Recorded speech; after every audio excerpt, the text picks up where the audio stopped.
Hey guys, Pete here. Picking up on my Game of Thrones Season 8 Problem series today. Going to talk about the mother of dragons, Daenerys Targaryen. First, a reminder of why I decided to do this problem series. It's because the ending could go in so many different ways. Focusing on the problems is a way to work through it, so it's not a series saying Game of Thrones Season 8 will be bad, or Game of Thrones is so bad now.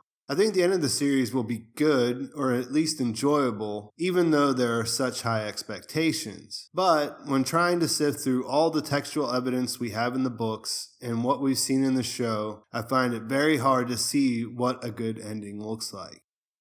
Daenerys Targaryen is obviously one of the central characters in this story. From the very beginning, in the very first episode, we see her married to Khal Drogo against her wishes. She starts out as a pawn in the game of restoring her family to their rightful place on the Iron Throne. In the beginning, that plan includes installing her brother Viserys, who turns out to be a total douchebag, on the Iron Throne. She goes through a lot of awful stuff. She ends up making something out of a pretty terrible situation only to lose everything anyways. She pays her dues, so to speak, and ends up with 3 dragons as a result. Not to sell any of this short, after losing her unborn son and her husband, she walks into a funeral pyre and emerges with newborn dragons. It's miraculous. However, this is the first problem with Daenerys in relation to the end of the series. She has those dragons. She has the nuclear option while everyone else is running around with swords. Of course, the Night King has a dragon now too, but as I mentioned in the first video of this series, we don't expect him to win. Daenerys, on the other hand, is a contender, and the dragons ensure that. The dragons as a weapon are great in the War for the Dawn, but what makes her a great character, in my opinion, her sincere desire to make things better, coupled with her ability to use her dragon's power, is a problem. She has conflict built in. She hasn't had the world handed to her, but she has a clear advantage. This affects everything, and ultimately her story will be good or bad based on the decisions that she makes. Every other problem I run into in relation to Daenerys and her endgame is related to this problem. Like I said, she's had a real struggle. She has shown herself to have great intentions, but at the end of the day, she is the blood of old Valyria, the blood of the dragon. Her motivation is giving credibility to who she was born to. And the second problem that comes up when you think about Daenerys is related to this directly. She doesn't have a great track record as a ruler. She's run into some serious concerns, issues like slavery and injustice, but ultimately she's used these dragons in order to bend things to her will. I can admit that when I first went through A Dance with Dragons, I got tired of Daenerys and her story. It wasn't so much that I was anti-Daenerys, it was just that, she was stuck in Meereen. She kept running into these problems of ruling, and in the back of your mind, or in the back of my mind, I should say, I just kept thinking, this doesn't even matter. We just need to get to Westeros so things can get going. Over time, and seeing other people talk about it and discuss these same issues, it becomes apparent that she is there for a reason. She needs to run into these problems here in Meereen, and we've seen that in the TV show as well. But it again highlights this problem that even when you have real problems of injustice, when you handle it with power, the results aren't just magically okay. It's not like you just destroy things because you want to destroy them and everything works out fine in the end. In the book, she makes more sacrifices, and things are still stuck in Meereen, so we don't know exactly how that transition goes when she leaves from there. In the TV show, they kind of use Tyrion as a buffer, where he's better at politics, so, he was able to at least work together with her. And there's a lot of people who dislike her just because she has dragons, and that it's kind of this irrational thing of like, oh, well, none of the other characters have dragons, so we like them better, or something silly like that. But there still is an underlying problem with that. Part of it's a problem of magic in general, which I'll get into in a video later on in this series. But regardless of which side, whether you're a Daenerys fan or you're a Daenerys hater, she isn't necessarily the right fit based on that thing that she had nothing to do with, and that was that she was born into that family. Daario says to her, you're not a ruler, you're a conqueror, and that's not necessarily her fault, but it still is important in her story. Where she's most effective is when she uses that power, and that's always in the background of what she wants to do. For what it's worth, I think that she has the right kind of ideas, the kind of ideas that are inspiring, stopping slavery and making the world better in that way. But having the ability to really bring those things to task, it causes a lot of backlash. And we've seen that, whether it's in the books or on the show. People aren't going to just go along because they respect her power. They're going to fight back. People are going to die. And if we look at what happened with her in the East and we apply that to Westeros, is it really going to be all that much different?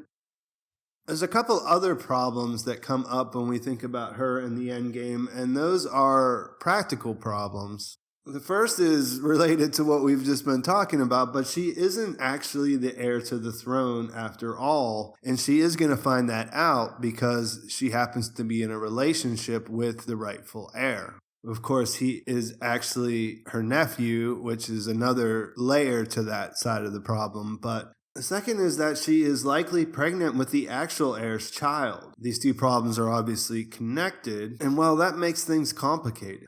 Luckily, we have a big battle coming up to help move things along. The second of these two has been on my mind related to that battle a lot lately, actually, because I haven't really heard too many other people talking about that. If Daenerys is pregnant with Jon's child and they get through the whole problem of being related to each other because of that fact, what are the chances that everyone concerned feels good about sending Daenerys out to fight on Drogon's back against the Night King then? Part of me thinks Dany needs to be pregnant because that makes it a lot harder for Jon to break off their new romance. We know that making another bastard for the world would be difficult for a guy whose whole identity has been defined by his bastard status. Assuming then that she is pregnant, that this brings them together despite being related by blood, then wouldn't it also disqualify her from going out to fight against the Night King and Viserion? Like, wouldn't that really mess up the whole plan of fighting against the White Walkers together? Maybe she's not pregnant, or maybe I'm underestimating the reality of the situation, but it seems like Jon wouldn't be okay with someone who is pregnant with his child risking their life if there was any chance they could win without that happening. And again, that is practical. These are both practical considerations. They'll probably work themselves out in the normal course of the story. I do think the primary problems with her ending up on top at the end are her dragons and her heritage. In the same way that I don't think that the Night King can win, that he can use his magic, his power to bring about the winter that never ends. It kind of doesn't make sense for Daenerys to be able to become the Dragon Queen, because where is the balance in all of that? Is it a story that just pits two different kinds of magic and the best one wins? It doesn't really seem that way. This has led to some people believing that she would turn Mad Queen or she would end up being the bad guy. I don't think any of that's going to happen personally. When I think about these characters, I think about them through the lens of what I think I know about the author and the story so far. You've heard it a million times just like I have, the human heart in conflict. George R.R. Martin writes about the human heart in conflict with itself. Daenerys has come a long way as a character who has more or less grown up during the series. She's made mistakes, but they have mostly been related to not thinking about what comes after she makes a move. I think the show depicts her as having learned from those mistakes. When I rewatched season 7, I was second guessing why she listened to Tyrion at all in relation to attacking King's Landing. There was a whole idea of creating the siege, and that would basically starve out the people. Like, they were the ones who paid for that. You know, the small folk would be dying of starvation, but that seemed like a better idea at the time than just using the dragon. dragons to kill Cersei. Of course, Tyrion is right in some ways. She doesn't want to be the Queen of Ashes, but you can see that this is a dragon problem, you know what I mean? Like, the actual better thing to do would be just to go in and kill Cersei drone style with the dragons, not starve out everybody else and trying to do it that way. But she was opening to listening to that because she didn't want to make mistakes that she had already made in the past.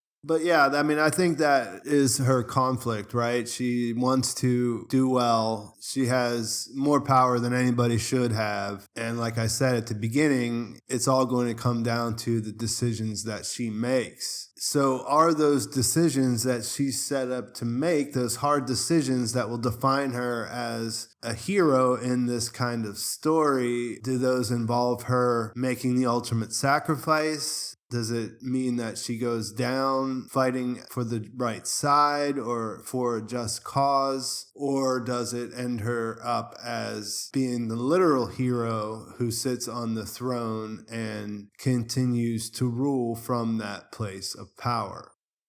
I think just with the normal problems that she has to deal with, like her conflict is that she wants to do well, but she has this shortcut to getting things that she wants. It doesn't make her bad. It doesn't make her character bad, but it makes things a little bit too unbalanced. So while I like the character, I still just can't imagine that at the end of the series that she would end up ruling as the Dragon Queen. There are a lot of ways that they could get around this. However, if you watched my video about my death predictions, you know that I think that it's pretty likely that she's going to die. And that's a problem as far as her character is concerned as well, because I think that her death would be the most impactful. I think that we would feel that the most. Of course, we felt bad whenever Viserion died, and we would feel bad if the other two dragons died. But all of what she's gone through, I just think that that would be crushing to see her go down in the end.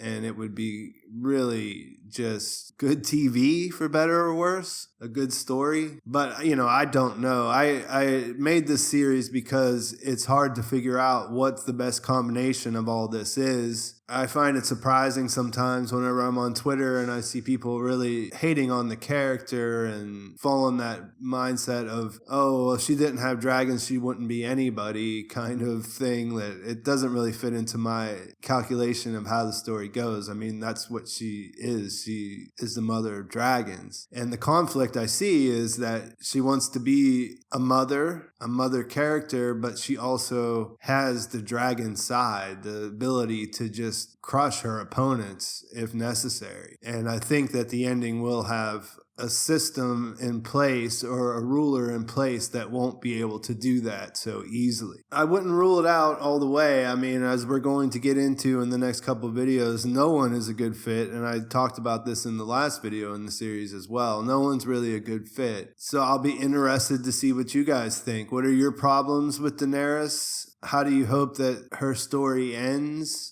How do you see it ending? Let me know in the comments. I'll try to get the next video in this series out in the next couple days, so please check back. If you want to follow along, you know what to do. Thanks for watching. I will talk to you soon.